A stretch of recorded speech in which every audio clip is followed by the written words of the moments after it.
Yo, what's good, YouTube? It's your boy Ty Johnny back with another live video reaction, whatever you want to call it.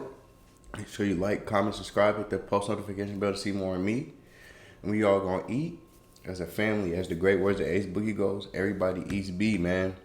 If you're new to the channel, I react to music and sports mainly, but I react to anything for the most part. Y'all can give me top 10 biggest animals ever, whatever you could think of. And if you're subscribed to the channel, I appreciate you and I love you. Even if you're watching this video, I appreciate and love you. You're a real one, man. Let's get me to 1K. That's all I need. And I can actually make this a lifestyle for myself and for us. We can all grow up together. But we got a long video today. I ain't gonna lie. You see how long that video is? Make sure y'all get y'all food, y'all snacks, whatever you need, because we're gonna be here for a minute. I'm gonna break this video up into 2 parts, but we still gonna be here for a minute. So let's get right into this action. We got Magic Johnson and Larry Bird, a courtship of rivals, basketball documentary. I've been getting this one recommended heavily. I just haven't really had the time to really sit here and watch this long video, but let's get into it. They talk about every day, somewhere. If I go to a foreign country, magic. Let me make sure y'all can see.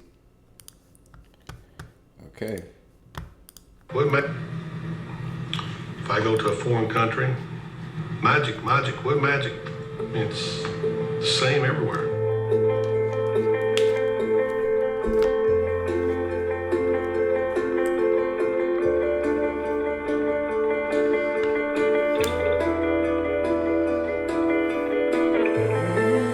We don't have to see each other.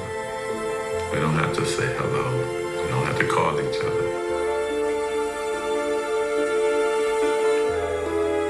That's my main competition. It's always been like that. In the comment section below, let me know right now who your favorite player, Magic or Larry, or who you got above. I'm gonna go Larry, I ain't gonna lie. 3 MVPs. I've been seeing his stats, he's like that. Magic is right there behind him, but I'm going Larry. You know you got this tight bond with this cat, and you don't have to see him for a year or two. But you're always gonna be linked to him.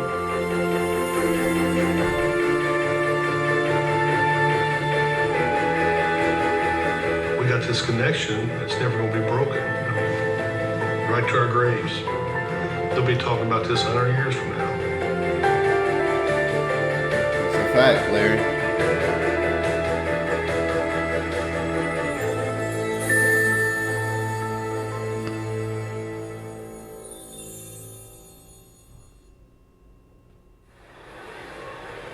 It all began here in Salt Lake City, Utah, on the night of March 26, 1979. It was the NCAA Championship, Indiana State versus Michigan State, a game that still ranks as the highest-rated college final ever on television. A game that's now remembered as a prologue to a rivalry that transformed a sport and intertwined 2 legacies. But on that night, March 26, 1979, the first time Magic Johnson and Larry Bird ever went head-to-head on a basketball court, they were simply 2 young men trying to win a very big ball game. This is probably the biggest game I'll ever play in my life, and I just feel like, I'm representing not only myself, my team, but we're representing our school and our town, Terre Haute. Well, it's a dream come true, really, for me. I won the state title back in my home state, and then my next accomplishment was going to the NCAA and playing in a game like tonight in the finals. They were 2 stars thrown together by the cosmos to compete, but only one of them had been groomed for the spotlight. In his case, it seemed since birth. I think his upbringing in East Lansing really put that smile on his face in the beginning, and it never came off. Born August 14, 1959, Irvin Johnson grew up in Lansing, the gritty industrial capital city of Michigan. Raised under this little roof, he was one of Christine and Irvin Johnson Sr.'s 10 kids. Christine was a school custodian. 10 kids? Where his siblings do? While Irvin Sr. worked 2 jobs nearly around the clock. My father, he got up early every morning, 6 o'clock or so, and he went to work on his trash hauling truck every single day. Around noon, he would come home, catch a nap, and then he worked for General Motors for 30 years. And he won an award for never being late and never missed a day. As a youngster, Never missed it. Irvin displayed his... You know, that would never happen with the new generation of kids, man. Never missed a day of work for 30 years. I'm going to be honest, I done missed work within the last year probably like 3 times. his own strong work ethic I don't think that's that bad, but let's go. on the blacktop. I was out there all day long. On the blade. As a youngster, Irvin displayed his own strong work ethic on the blacktop. I was out there all day long. Before we went to school, the bus leave at 7:30. I was out there at 6:30 working on my game. My mother sometimes had to bring me food, or she would have one of my brothers and sisters go get that boy so he could eat something. From a very young age, Irvin knew what he wanted to do. He had it all planned out. My dreams were to play in the NBA and become a businessman. The first neighborhood basketball powerhouse, Sexton High. I knew the players, I knew the tradition. I wanted to be a part of that. And it was on the west side of town, which was at that time predominantly black. But when Lansing, like many cities in the mid-70s, began busing to desegregated school system, Irvin's journey took an unexpected detour to a predominantly white school across town. My first day at Everett High School was my first time I really had to understand there was a race problem. Nobody white would speak to anybody black, and nobody black would speak to anybody white. A lot of racial tension, a lot of fights, rioting.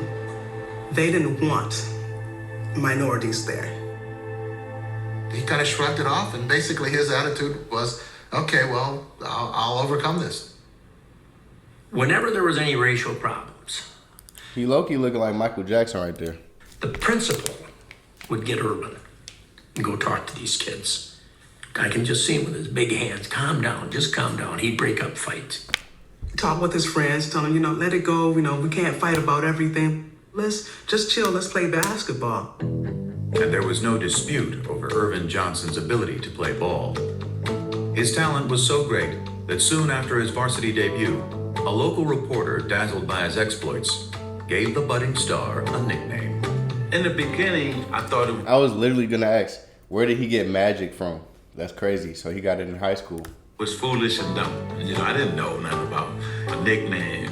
Then what happened was, you start saying, wait a minute, it fits my game.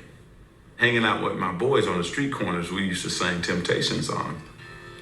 They started saying, hey man, Magic, that's cool. And then people on the street started saying, hey Magic. And I said, He bought into it, and I think he felt he had to kind of live up to that name. And I must say that he did. He loved it. The more attention he got, he wanted attention from anybody he could get it from. Yeah, it does. I really love the game, and I just want to win. Hey. Irvin loved to dress. Nice Sanderbelt pants and overcoats with the fur around the collar. Always had to have his afro blown out. He had to look the part, play the part. Irvin was the first guy to have a posse. He not only had a posse of a lot of black kids, he had a lot of white kids and hanging around him. So basically, he was the first person that he basically ended segregation. Shout out Magic Johnson for doing things bigger. So did Larry Bird, though. We've been to see his story. I'm pretty sure he did the same thing. But shout out Magic for ending segregation, man. my white friends were like, hey man, we're having a kegger tonight. Won't you come on by? And I said, what's a kegger? So he said, well, what it is, we get this big keg of beer and you just go for it. Okay, well, what time does the kegger start? Because regular party time in our neighborhood is 10, 11 o'clock. The kegger starts at 7. I said, the party starts at 7 o'clock? And I said, okay, man, I'm going to come to the kegger. We had a good time. The music was kind of bad, but we had a good time, you know. His senior year, Johnson did at Everett what he had planned to do at Sexton, win the state championship. And when it came to choosing a college, he decided to stay where the love would be assured, home in Lansing. Next year I will be attending Michigan State University. At MSU, Magic's star quickly went national. But atop the college game, he soon discovered a certain presence beside him. The first time I saw Larry Bird was actually in a magazine. Saw his stats, blown away by his stats. But let's see if he can really do it against us. And that's always a mindset of black players if he's a great white player. In 1978, after his freshman year, Magic would quickly find out, when both he and Bird were chosen to play for Team USA in the World Invitational Tournament. They would put Larry Bird and I on the same team together to scrimmage, right? It was blowing my mind because he's dominating Jack Givens, Player of the Year in college basketball. Larry Bird is eating him alive. I couldn't wait to call home and tell my boys, man, this dude named Larry Bird is for real. This is the baddest white dude I've ever seen in my life. Well, I thought he was very good. There's no question about it. I thought he was probably the best guard on the team. Irvin Johnson, look at that. Oh my goodness. I thought he was Look probably at the that best guard on pass. the team. One dribble, Irvin down. Johnson, look at that. We didn't get to play a lot, but you could tell. I think our first game was in Kentucky. We got about a 10, 12-point lead. Man, they put us in. Went to 25, 30, just that fast. Fast break again, 3-on-2. Griffin. Yeah, look at Larry playing deep. Take us out. Look at the pass. The lead go back down, put us back in. That's Bird and Johnson. The show started again. When you play with Magic, there's just something about it. You want to make that extra pass. You want to get that rebound and start to break. We came down a couple times. I go behind my back, no look to him. He no look back to me. And I'm laying it up. I'm saying, oh man. Here's that last play. Magic Johnson going in, drops off to Bird. Bird Listen, I got you, brother. Inside to Johnson. Super bad. This guy. Shout out them in this segregation, man. They real. They out here diamond to each other. You feel what I'm saying? Look. Off to Bird. Bird puts it back off. Inside to Johnson. Super bad. This guy got game. They had some wonderful moments on the court, but they probably spoke to each other 4, maybe 5 times during that entire time period. And it was more like, hello, how are you this morning, Larry? I'm good, Magic. What'd you have for breakfast? Don't remember. Have a nice day.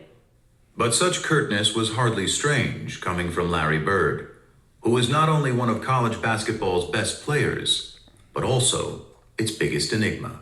I think he was a mystery to the extent that he wanted to be a mystery. He didn't enjoy doing interviews. He didn't go out of his way to do them. He wasn't particularly good at them. He was kind of like, hey, this is who I am. You want to know who I am? Watch the game. That's who I am. I start to read materials that... So that makes sense why Magic is bigger than Larry. Magic, like presence-wise, like Magic used to go on their interviews talking, cheesing Larry, like, y'all just come watch the game. I'm more of a Larry type person. I'm actually both in between. Like I could be like, yo, it's good. Obviously, I'm like Magic if I'm doing these reactions, but like, if y'all want to see me hoop, I'm not finna be like come or like explain the game. Y'all finna just see me play. You're very quiet. That's who I am.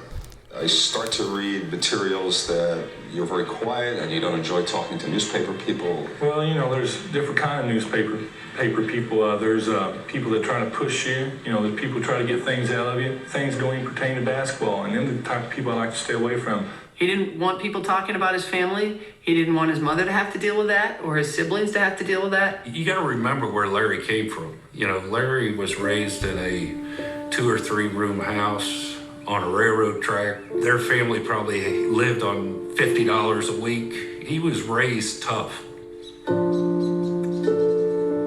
Larry Joe Bird grew up in southern Indiana in the twin towns of French Lick and West Baden. The Valley, as locals call it, was a tough working class area. Tiny and remote, it was one of the poorest places in the state.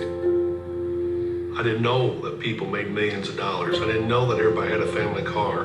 I was in my own cocoon. I was in a small town with the people I knew, and I thought I'd live there for the rest of my life. Arriving Pearl Harbor Day 1956, Larry was the fourth of 6 kids born to Georgia and Joe Bird. Early on, he and his older brothers earned a reputation around the Valley. We were always considered troublemakers. We're either fighting amongst ourselves or there was always one of us fighting somebody. Larry was always one that kind of instigated things, you know. If I get my brother in a fight with somebody his age, I was happy as hell because I like to see him get beat up, and that's just the way it was. If I got in a scrape with some kid and my brothers didn't come to my side, they knew that when he got home, my dad was going to whip him. Larry and my dad Joe, were man. best of friends. They done everything together. When my dad would go out to my grandma's house, Larry would always go with him. They'd go fishing, do a lot of things together. But Joe Bird also had a darker side, stemming from a traumatic tour of duty in Korea. Larry remembers waking up in the middle of the night hearing his father's blood-curdling screams from the nightmares he had had from the war. What happened to his father in the war affected his entire life. He was never able to quite get rid of whatever those demons were. A talented craftsman, Joe Bird struggled to hold steady jobs. And even when he was working, his demons would, on occasion, drive him to the bottle.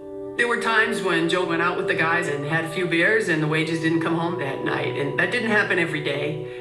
It happened once in a while, but when money is as tight as it was for the Birds, once in a while was a major problem for their family. My mom sometimes worked late and sometimes she had 2 jobs, but... Man, Larry looked just like his mom and dad. That's the way it was.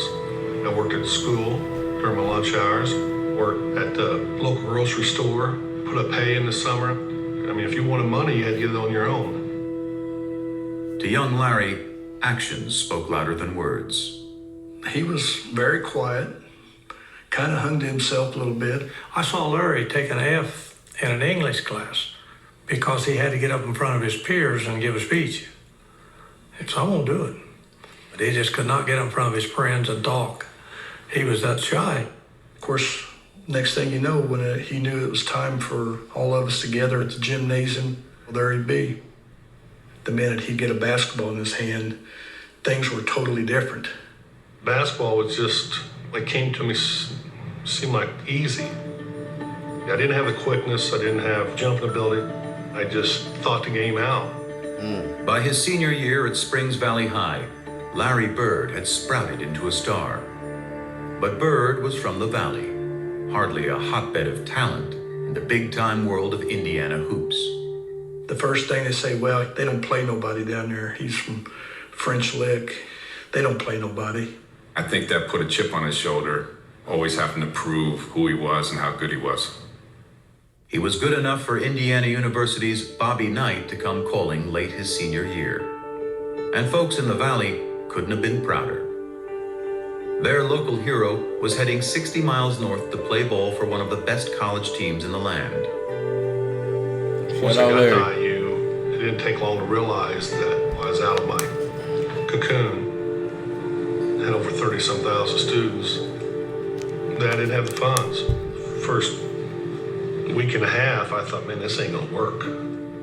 He left after 24 days. Let my mother down. She didn't talk to me for 2 months. But it didn't matter what other people said. To this day, I don't care. Back in French Lick, Bird took to working for the city, hauling trash and painting park benches. Meanwhile, by that winter, his father's demons had taken him to an even darker place. By this point, Joe and Georgia were divorced, and he was behind in his payments to the family. The police came by, and of course they all knew him. So Joe said, hey, I need a few hours to get my affairs together before you take me away. So he called Georgia and he said, you guys will be better off without me, and I'm gonna take my life. And he put the phone down and he killed himself. He shot himself. When Dad passed, That's sick. That is sick, bro. I'm sorry you had to go through this, Larry. Sorry for your loss, and I don't even know what to say about this. Let's just keep the video playing, see how Larry feels about it. Sorry for your loss again, Larry. He shot himself. When Dad passed, you know, it hurt Larry. I mean, that was his best friend. It's gone now. But Larry didn't show it a lot. He just didn't say much. You know, he just kind of held it within. I never heard him speak out about it at all. I was mad when I heard about it, and I was madder after the funeral because I thought he sort of cut out on us during a tough time. But you know, he went through a lot in his life. He did what he had to do. If Bill Hodges hadn't been as persistent as he had been, Larry Bird might never have existed in any of our minds. I believe that with all my heart. I really do. It was Bill Hodges, a young coach from Indiana State University, who convinced Bird to give college hoops another shot. So with a promise to his mom to graduate, Bird headed to Terre Haute in ISU, a school that never so much had been to the NCAA tournament.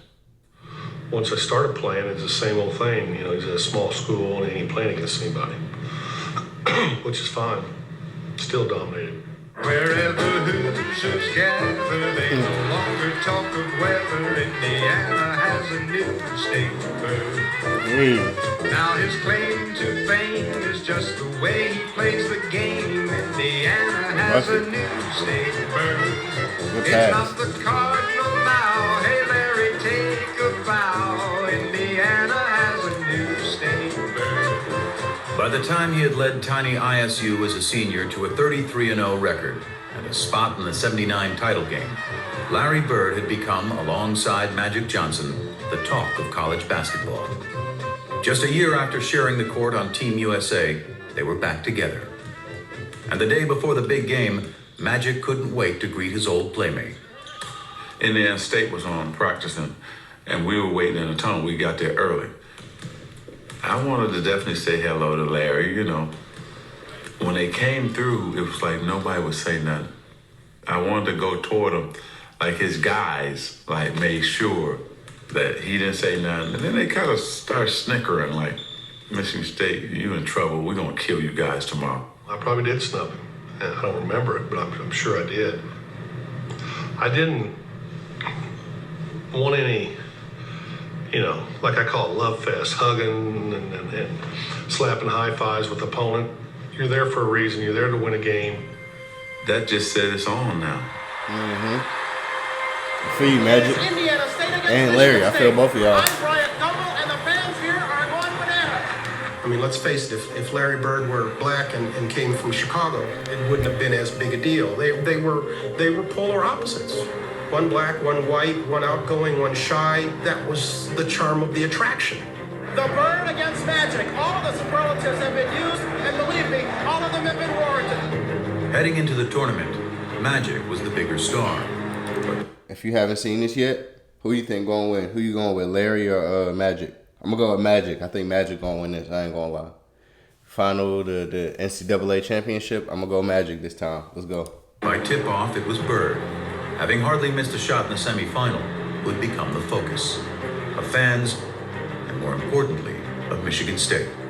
We actually had two men on Larry everywhere he went. There he is, Dick. Look at they have him sandwiched in completely. I'm surprised they didn't play a box on one. You know, 4 guys on Larry and one on the other 4.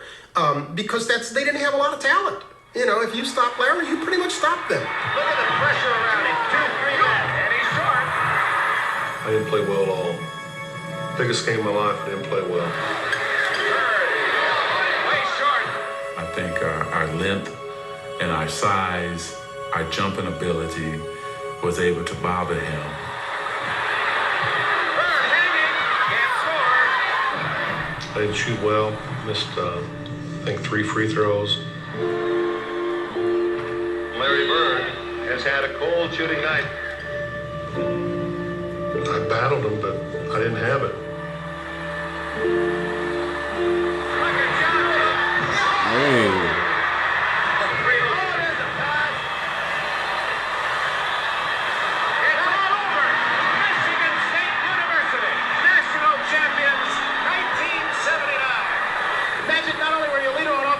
Did a great job on Larry Bird in the zone denying him the ball. Yes, Coach gave us a good game plan to go against Larry Bird, and all we had to do is go out and do it.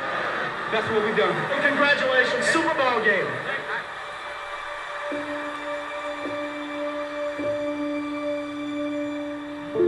It was over, you know. That was my 4 years. I was done. No, it still hurts. And when you win 33 in a row and you walk into the game, you know, you never know what to expect, but I expect to win. We didn't win. Toughest loss I ever took. I knew it was going to haunt him forever because we were going to see each other a lot.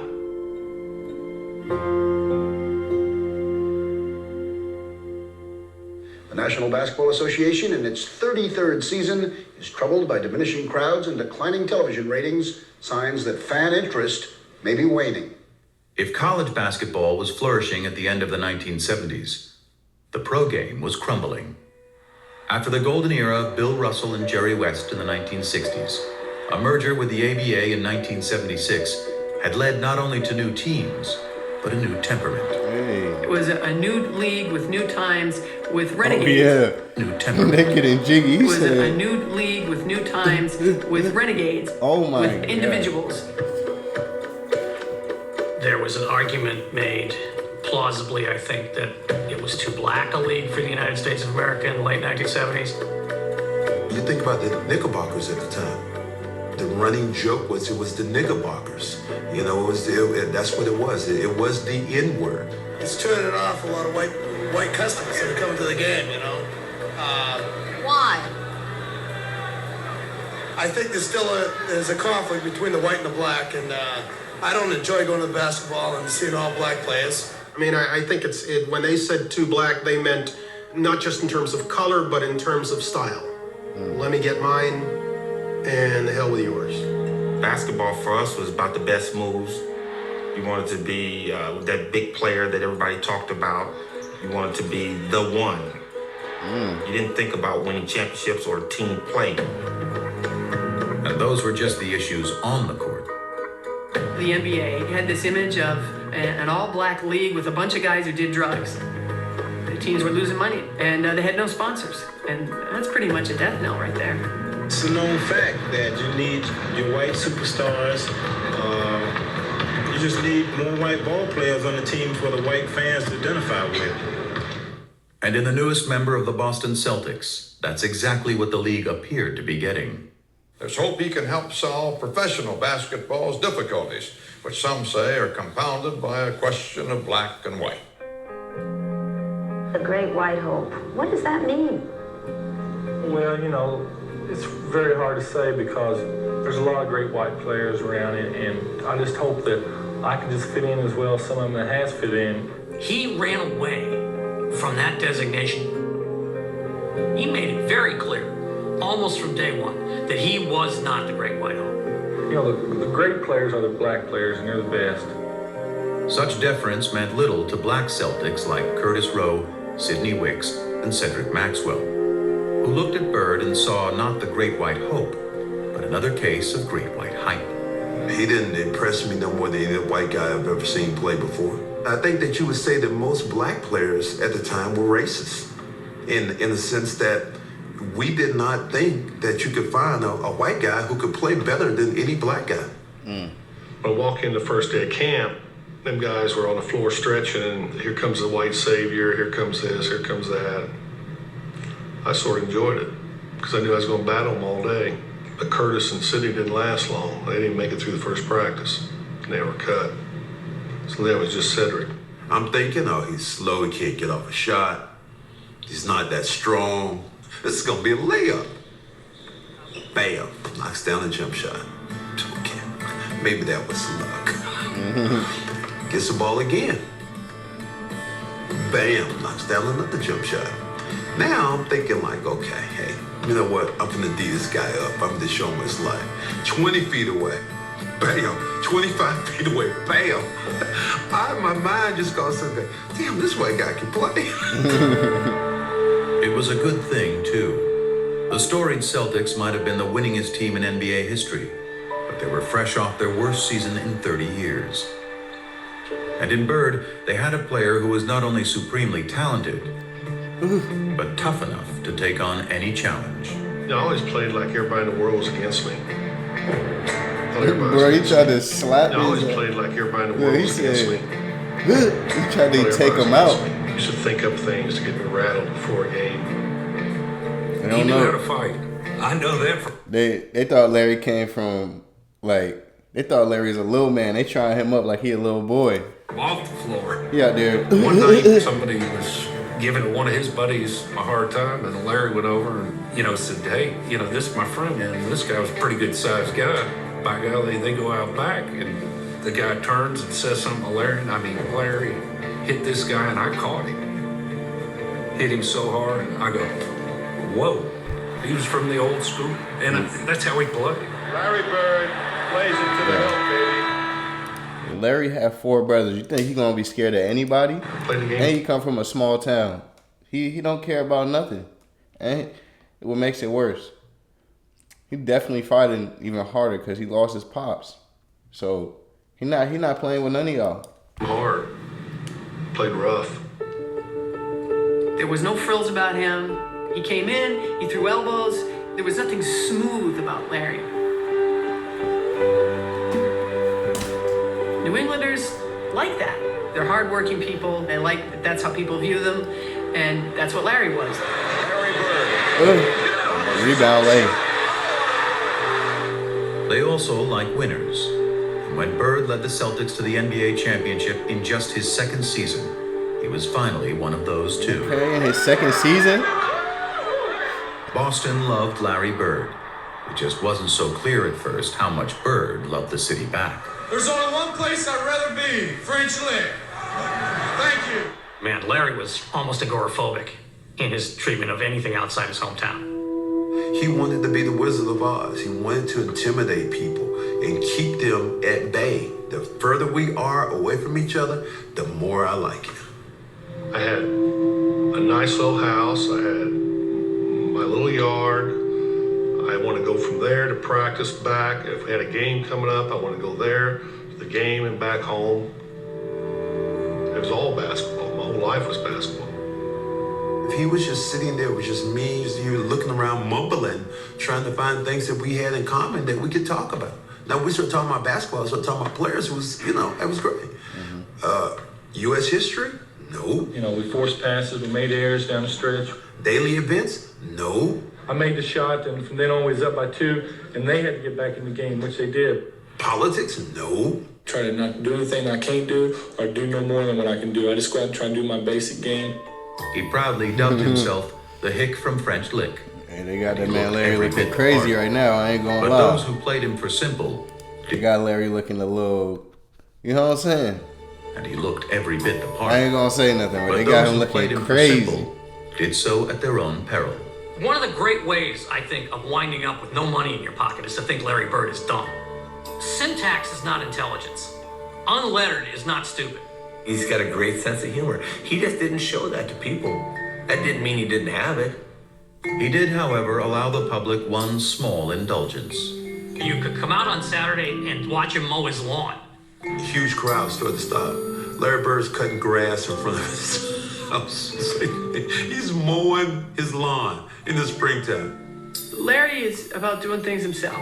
And I think it's one of the things that made him so beloved in Boston. But as Bird navigated through his new world, he still had one eye fixed on a familiar foe in a faraway land.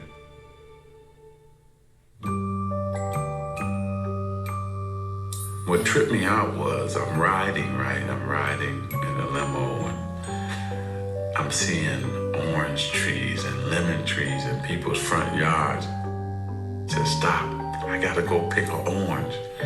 Are you crazy? I said, no, I gotta do this. And so I ran up like a like a scared little kid, grabbed the arm and ran back to the living room. I'd never seen an orange tree. I'd never seen a lemon tree. I was fascinated. When 20-year-old Irvin Johnson arrived in Los Angeles in the fall of 1979, he was a world away from Lansing, the only home he'd ever known. He was the #1 pick of the LA Lakers, a once dominant franchise stuck in mediocrity. In the stoic Kareem Abdul-Jabbar, the Lakers had talent was energy. Stoic Kareem Abdul-Jabbar, the Lakers had talent was energy. Irvin Magic Johnson was only too happy to provide it.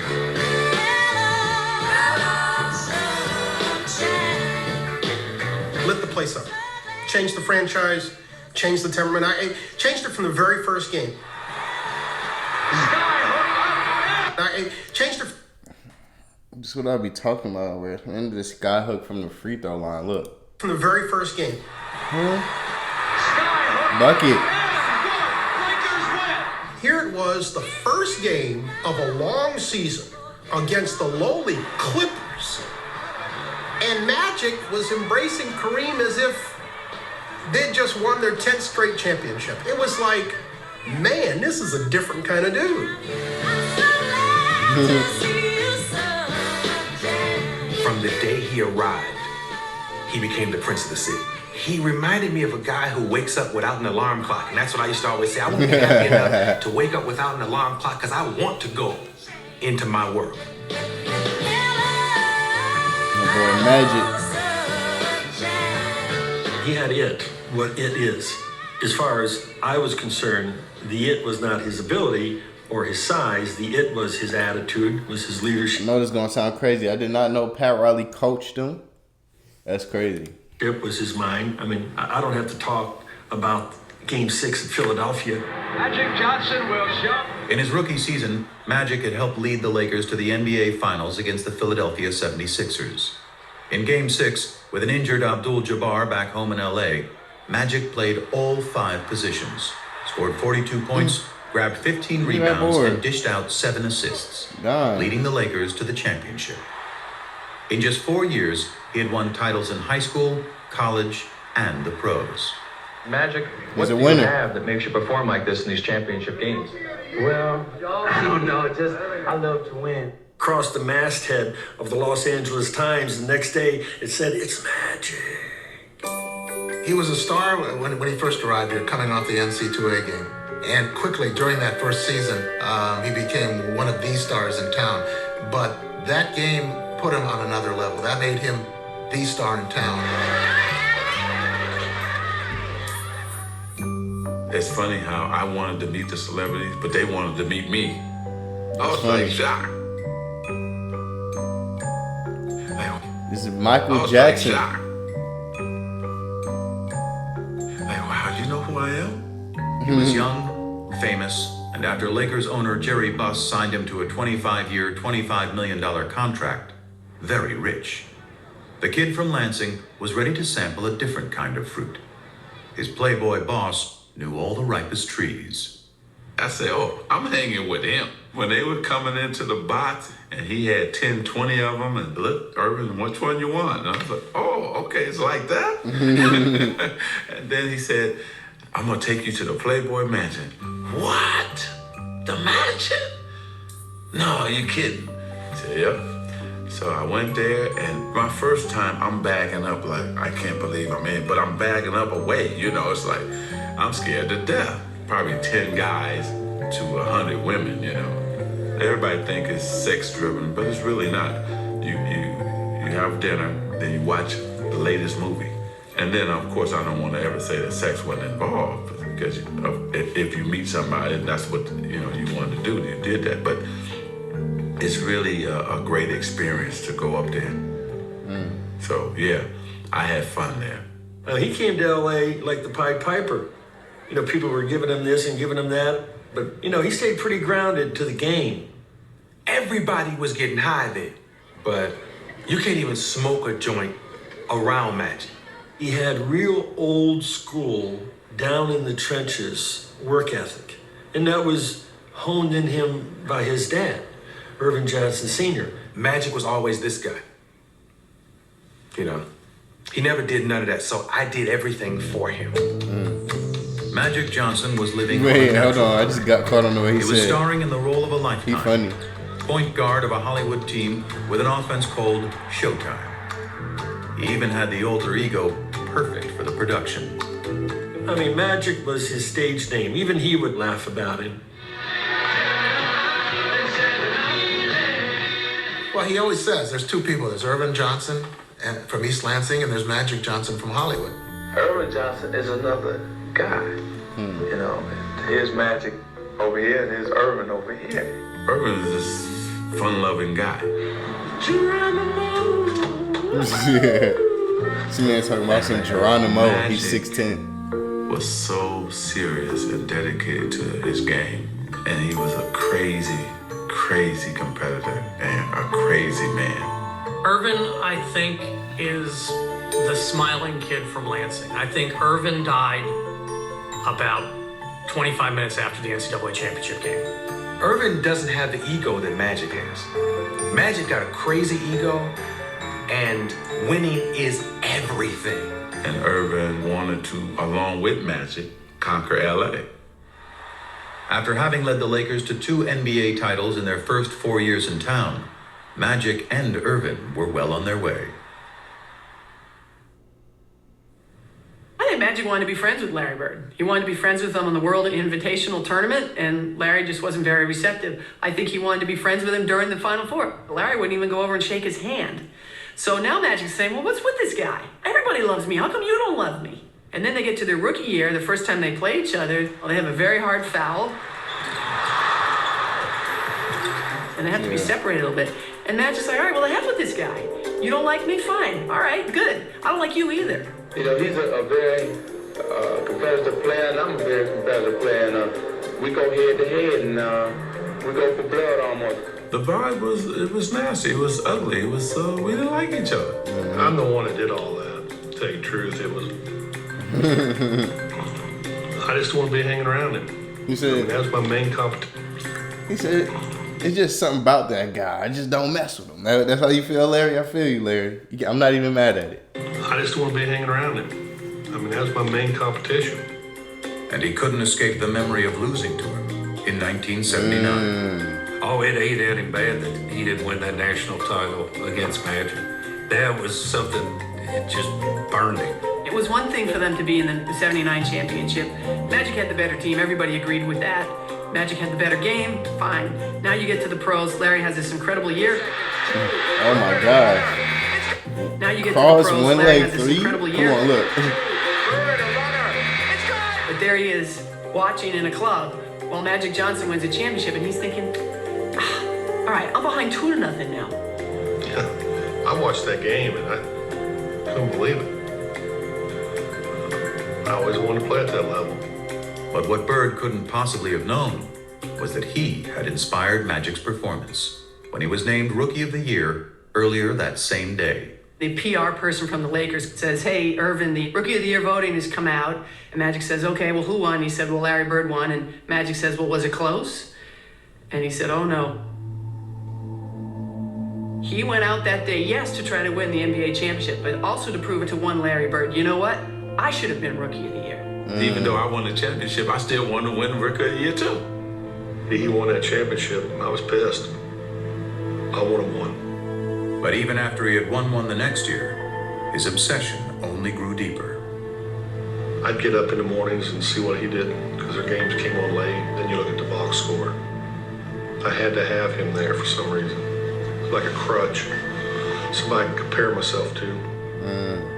I hated what was being said that Larry was better than me and I'm just a guy who can control the game. My first 4 or 5 years, that bothered me a lot. I didn't tell nobody it bothered me, but it did.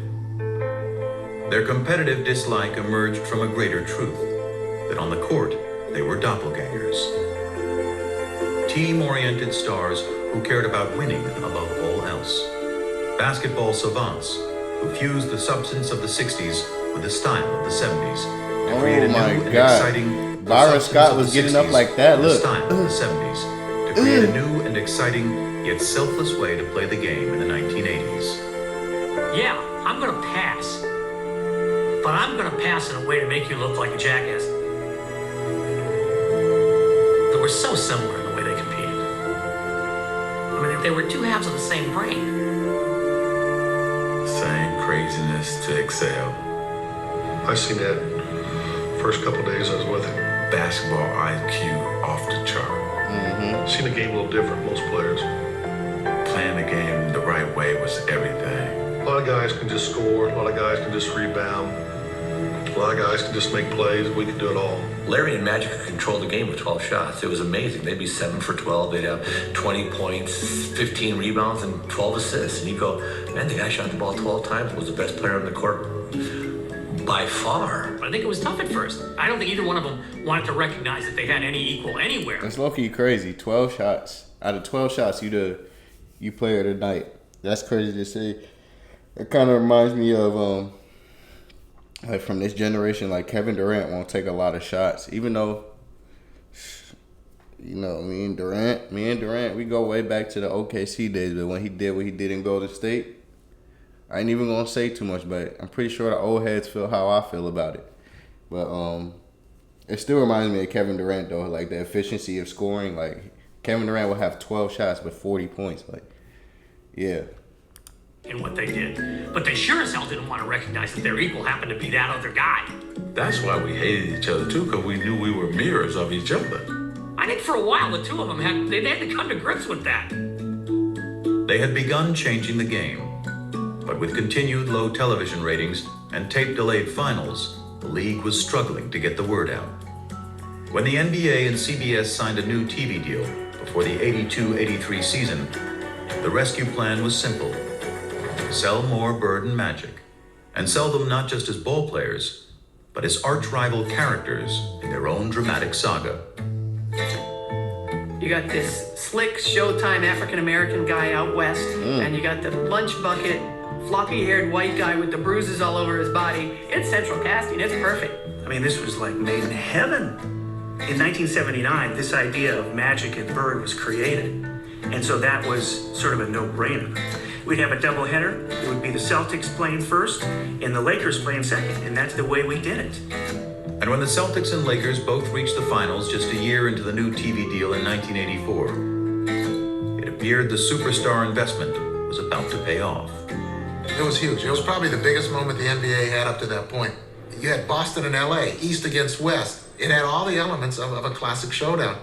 Including what was becoming the most inescapable element of all. Did we know that blacks and whites were lining up, the whites with the Celtics, the blacks with... Of course we knew that. Even in the Celtics' own backyard. They land at Logan Airport at the 84 finals. He's getting accosted by various people who are telling him Larry's going to take him down. But this one older African-American gentleman comes up to me and goes, Magic, I want to wish you well. Good luck. I want you to crush the Celtics. And he said, oh, well, where are you from? He said, well, I'm from Boston. And he said, you're from Boston and you're rooting for the Lakers? I thought everybody here was crazy about the Celtics. And he looked right at me and said, now why would I root for those white boys? Boston, after all, was a town still scarred by the ugly busing crisis of the mid-70s. A violent period of urban unrest during which white had been pitted against black. The resulting taint on the city nationally, coupled with a Boston roster littered with white players, affirmed to many black Americans that the Celtics were not the team for them. Even today, people said, you played with the Celtics. You know, I hated you at that time. You know, I wanted Magic to win. I didn't want that damn Larry Bird to win. We had all these black players, but they looked at us because we had Larry Bird leading us as a team that was white. I'm about to say... They were perfect archetypes for what was becoming the biggest story. I was about to say, he played with mostly black people on the court for the most part. Or the people like Dennis Johnson they just showed. Cedric Maxwell, Parrish. Like, come on, man. Why you acting like Bird just out here? You know what I'm saying? Like he racist or something. In sports. But for the real-life players, the narrative was much simpler. It's finally going to happen. We get to go head-to-head again. It's just a matter of rolling that ball out there and let's get it on. Welcome then to the Boston Garden and the start of the NBA World Championship Series. I'm Brent Musburger. In each of the last 4 NBA World Championship Series, either Magic or Bird has competed. But this is the first time that the two have gone head-to-head for the title. Who y'all think going this championship? Let me know in the comment section below if you don't know already. I'm going Bird this time because he already lost twice. The NCAA, he didn't lose to him in the second time, but he's down 0-2 to him right now. I think he's going to get his get back right here. Man, we jumped out on them that first game, and we won in Boston. And with less than a minute to go in Game 2, the Lakers were closing in on a commanding series lead. Look at that.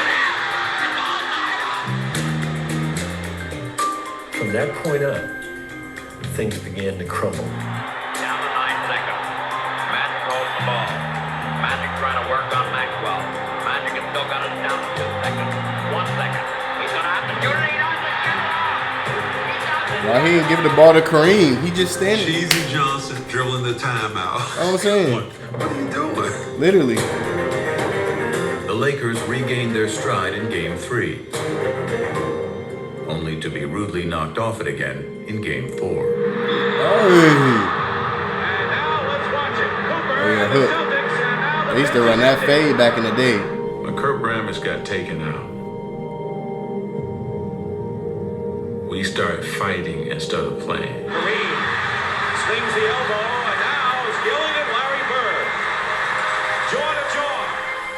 And it made us realize we were not mentally tougher than the Celtics. Magic's just not himself. Be sure they won't let the time run out as they did in Game 2. Harris steals the ball, and the Celtics call a timeout. There were a number of places where, Irvin didn't do what people expected him to do. Tied at 123. He misses the first. Johnson misses the ball. Magic. Celtics want a timeout. You out here selling? Magic Johnson goes to the bench. Larry, bucket.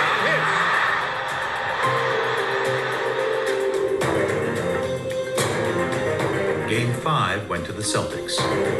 Game 6 to the Lakers. Game 7. It was like 1979 all over again. Down to 1 game for Bird and Magic. If everybody had to look at it, probably would have said this is going to be a 7-game series. I thought we'd sweep them in 4, but it's a little bit longer. Now we just have to do it in 7. This man Larry is That's funny, something I bro. never felt that. There ain't no way they're walking out here with a win. Magic Johnson. No way. Lakers had several chances to hit Larry Bird. Shut it down the Bird.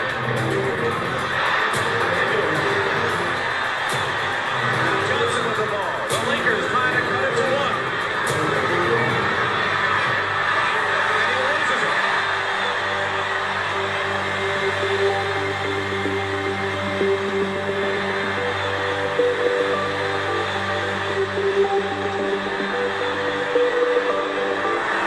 The Boston Celtics are the NBA World Champions.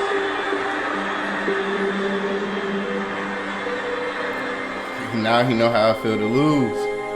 I To pride Larry. myself in being the guy who's going to win it for us and deliver under pressure.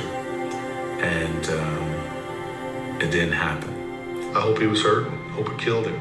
He made some bad plays down the stretch, and nobody in there was happier than me. Not only winning the game makes you feel good, but just knowing the other guy's suffering, and you know he was. I remember after the game that both he and I were in the showers crying and stayed in there for about 35, 40 minutes. It was hard because not only had we lost to the Boston Celtics, he had lost to his nemesis, Larry Bird. No, for real, that would have hurt. It's like Mega Mind losing. I think he just made me dislike him more, because he was that good. And I think you be jealous. You jealous a little bit. Larry, does this get you even with Magic for what happened between Michigan State and Indiana State all those years ago? Yeah, we're professionals now, but I won this one for Terre Haute. Well, it was a big deal. And I remember asking Quinn Buckner about it afterwards. they had a celebration in downtown Boston after they won the championship. And, you know, it was unusual for Larry to have these little outbursts, as Quinn would call them. But, you know, about 11:30 at night, finally he turned to Quinn. He goes, I got him. I finally got him. And he was talking about Magic. The league was rejoicing too. Game 7 of the '84 series was one of CBS's highest-rated telecasts of the year, and the highest-rated game the NBA had ever produced. All of a sudden... So Larry and Magic out here saving the NBA. On top of that, man, they are on one. They're on one together.